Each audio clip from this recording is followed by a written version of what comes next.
Well, I met Lisa, and to be honest, I fell for her in 2 weeks. So it didn't take long at all. She took my heart quick. So Mike and I got married in January of 2011. We had the dream wedding on a beach in Mexico. And then 2 months later, I got pregnant. We were on cloud nine. I can't believe, everything's going as planned. And then tragedy started in May. May 20th, my brother committed suicide. And then 6 days later, I lost the baby.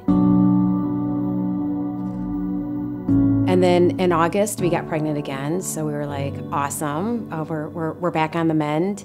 And 5 weeks into my pregnancy, I started bleeding and went to the doctor and they said, you have a torn placenta. I said, well, what are the odds that, we can carry this baby? And they said, I can't even give you 1%.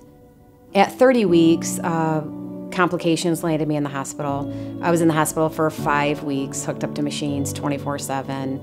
Our baby was born, he was beautiful, perfect health, so we were extremely blessed, but my medical conditions continued.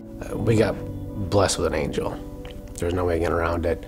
And that evening, it was the best sound I heard was his first cry.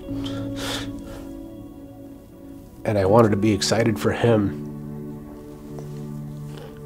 and for us, but I had to worry about my wife surviving.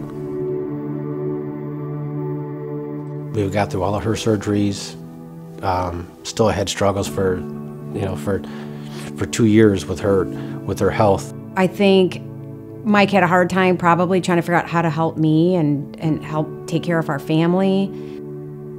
I didn't know what to do.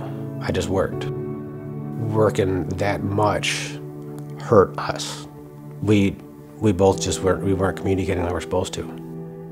After all the struggles that we went through with not communicating, with finances, with all the health, all the trials and tribulations we went through, we separated in August of 2014. I was lost.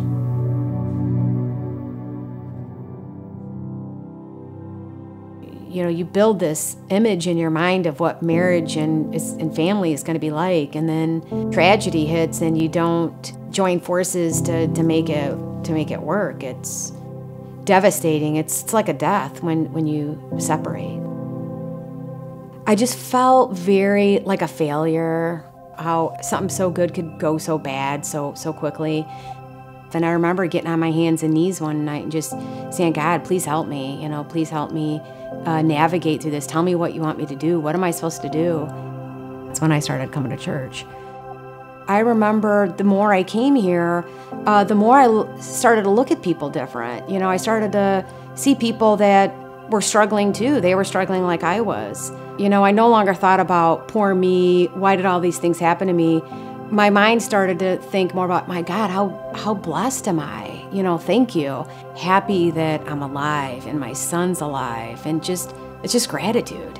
I noticed Lisa's, her demeanor started to change. The anger wasn't there as much. It got me curious.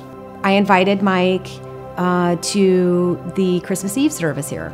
She asked me to go to church on Christmas Eve. And of course, my mentality is, check it off the list. It's Christmas, you go. And when I walked into the church, it was overwhelming. And immediately I saw families, which hit home. But sitting there through the message, listening to Jeremy, I got that feeling that, there's nobody else in this room right now. It's every week it was Pastor Jeremy was talking to us somehow, some way. And we started talking about the messages. So we started to communicate on a level we hadn't before. And I wanted more of it. I wanted more of church, and I wanted to be around her more. So we ended up getting back together. If I can give anybody any advice, it'd be put God first. You put God first, and He will align you with your spouse and flow that through. I'm convinced, sometimes it's like maybe God had to knock us off our pedestal, and we had to start building a solid foundation that we didn't have before. I think so many people think that they can control everything that goes on in their life, and the more you try to control, the less control you have.